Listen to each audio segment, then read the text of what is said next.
अस्सलामुअलैकुम नाज़रीन, मैं मोहम्मद असलम हुसैन सियासत के इस आलमी ख़बरनामे में आप सबका इस्तकबाल करता हूँ।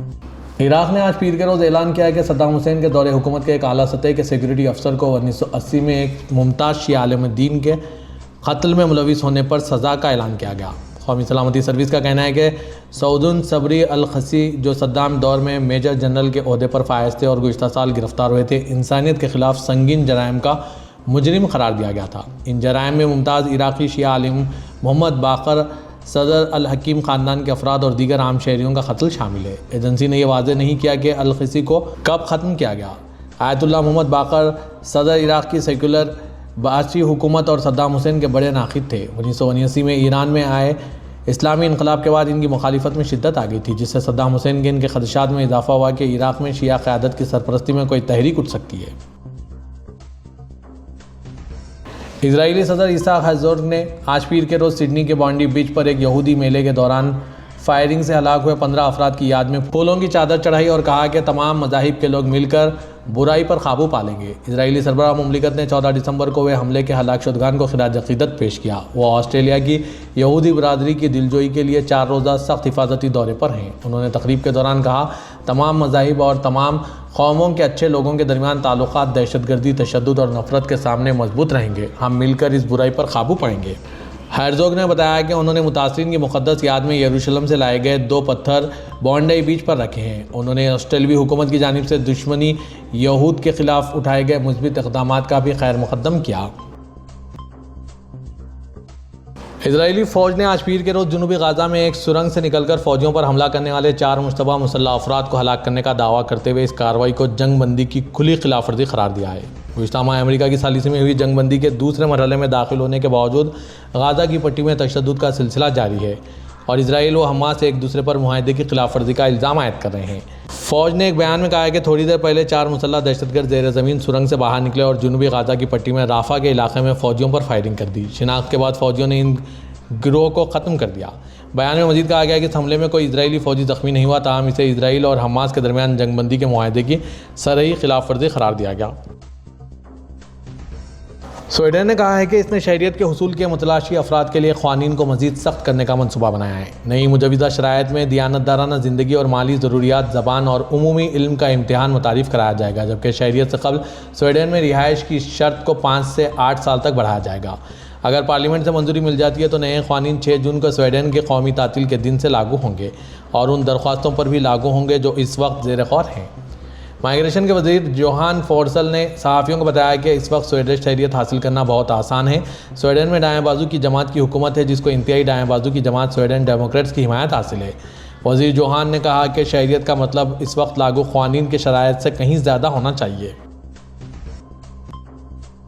इजरायली मीडिया के मुताबिक इसराइल की सिक्योरिटी काबीना ने ऐसे फैसलों की मंजूरी दे दी है जिनके तहत मकबूजा मगरबी किनारे में यहूदी आबादकारों के लिए ज़मीन खरीदने की राह हमवार की जाएगी, जबकि फ़लस्तीनियों पर इजरायली हुकाम के इंतज़ामी और क़ानूनी इख्तियारात में भी इजाफा किया जाएगा।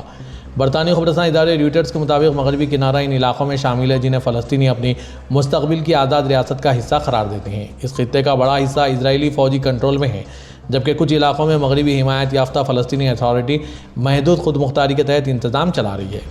इजरायली वज़ीर ख़ज़ाना बेज़लेल स्मोट्रिच और वज़ीर दिफ़ा इजराइल कार्ड्स के बयानात का हवाला देते हुए इजरायली अखबारों बैनिट और हैरिट्स ने रिपोर्ट किया है कि इन इक़दामात में दिहाइयों पुराने इन क़वानीन को ख़त्म करना भी शामिल है जो मगरबी किनारे में यहूदी शहरियों को ज़मीन खरीदने से रोकते थे। अमेरिका के सदर डोनाल्ड ट्रंप ने कहा है कि मैं साल रवां के आखिर में व्हाइट हाउस में चीन के सदर शी जिनपिंग की मेज़बानी करूँगा।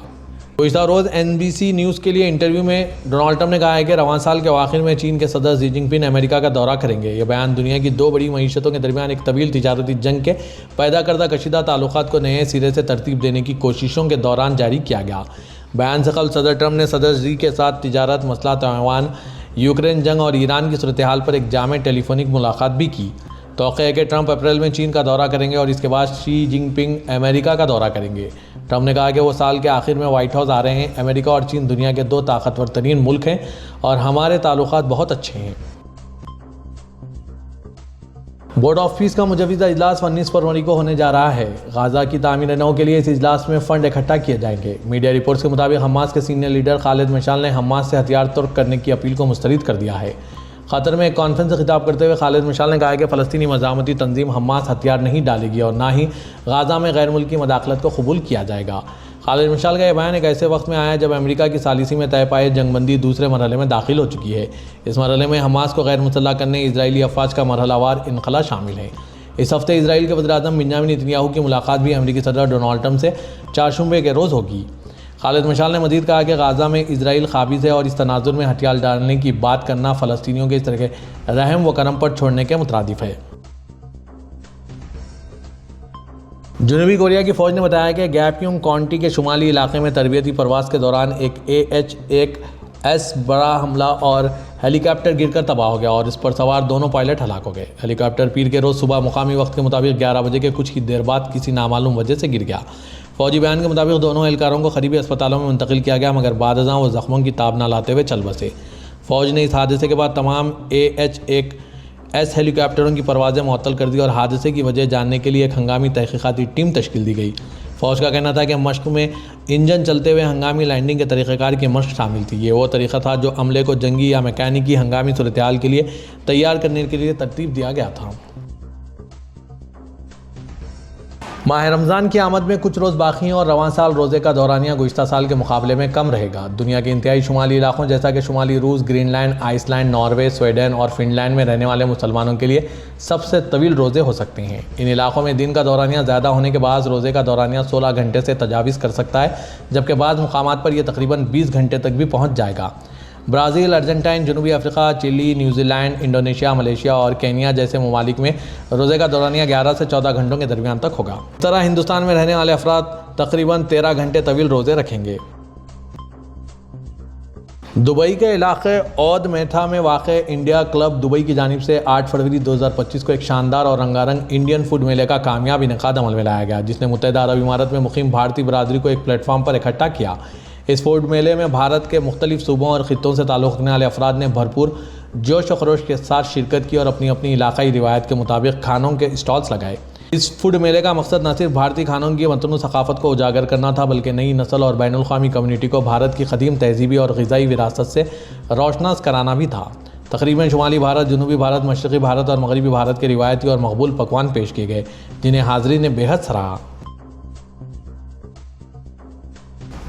सोमाली वज़ारत दिफ़ा ने आज पीर के रोज़ बताया कि सोमालिया और सऊदी अरब ने एक दिफाई और अस्करी ताउन के मुआहदे पर दस्तखत किए हैं, जिसका मकसद सिक्योरिटी ताउन को वुसअत देना और बहर अहमर के वसी तर ख़ित्ते में इस्तेहकाम को बढ़ाना है। इस मुफाहिमती याददाश्त पर रियाद में सोमालिया के वज़ीर दिफ़ा अहमद मोअल्लिम फ़ैक़ी और इनके सऊदी हममनसब शहज़ादा खालिद बिन सलमान ने दस्तखत किए। वज़ारत दिफ़ा का कहना है कि यह मुआहदा बाहमी अस्करी और दिफाई दिलचस्पी के मुतअद्दिद शोबों का अहाता करता है, ताहम इसकी मखसूस तफसीलात जारी नहीं की गई। सोमाली मीडिया ने इस मुआहदे को इलाकाई सलामती पर मरकूज़ एक वसी तर स्ट्रैटेजिक शराकत दारी के एक हिस्से के तौर पर बयान किया, खुसूसन इस पस मंज़र में कि बहर अहमर और हॉर्न ऑफ अफ्रीका के इतराफ़ में बहरी हिफाजत और जोग्राफियाई सियासी मुकाबले के हवाले से खदशात बढ़ रहे हैं। बरतानवी शहज़ादे विलियम की आज रियाद आमद सऊदी अरब और बरतानिया बादशाहों के दरमियान इस खुसूसी रिश्ते की एक फिर तौसीक़ हो गई, जो कि इनकी दादी मलिका एलिज़ाबेथ दुम की हुक्मरानी के इब्तिदाई अय्याम में क़ायम हुआ था और अब तक मुसलसिल फ़रोग़ पा रहा है। अरब न्यूज़ के मुताबिक यह दौरा ख़ुद 43 साला शहज़ादा और बरतानवी तख्त के वारिस के लिए भी जज्बात से भरपूर है। शहज़ादा विलियम अपनी आनजानी वालिदा शहज़ादी डायना के इन्हीं नक्श क़दम पर चल रहे हैं, जो उन्होंने 40 साल क़ब्ल 1986 में सऊदी अरब के दौरे के मौके पर उस वक्त छोड़े थे, जब वो अपने शौहर और इस वक्त के प्रिंस चार्ल्स के हमरा मशरिक़ व सतह के 9 रोज़ा दौरे के लिए आए थे। ये शाही जोड़ा 1981 में रिश्ते अज़वाज में बंधा था और मशरिक़ व सतह के इस दौरे के वक्त शहज़ादी डायना की उम्र 25 साल थी, जबकि इनके बड़े बेटे विलियम इस वक्त 3 साल के थे, ताहम वो इस दौरे में शामिल नहीं थे। पाकिस्तान के जमीयत उलमा इस्लाम के सरबराह मौलाना फजलुर रहमान खुलकर शहबाज शरीफ के खिलाफ मैदान में आ गए हैं। पहले उन्होंने शहबाज हुकूमत के मुतारिफ कराए गए चाइल्ड मैरिज कानून की बराह रास्त मुखालिफत की और अब उन्होंने शहबाज शरीफ की हुकूमत और मुल्की सलामती के निज़ाम पर शदीद हमले किए। मौलाना फजलुर रहमान का कहना है कि इस बार शहबाज की नाक़िस खारजा पॉलिसी और अंदरूनी तजादात की वजह से पाकिस्तान अपने तमाम पुराने दोस्त खो चुका है। फजलुर रहमान ने यहाँ चीन और अफगानिस्तान की तरफ इशारा किया। एक तकरीब से खिताब करते हुए मौलाना फजलुर रहमान ने कहा कि गुज़श्ता 78 सालों में पाकिस्तान की अफगान पॉलिसी मुकम्मल तौर पर नाकाम हो चुकी है।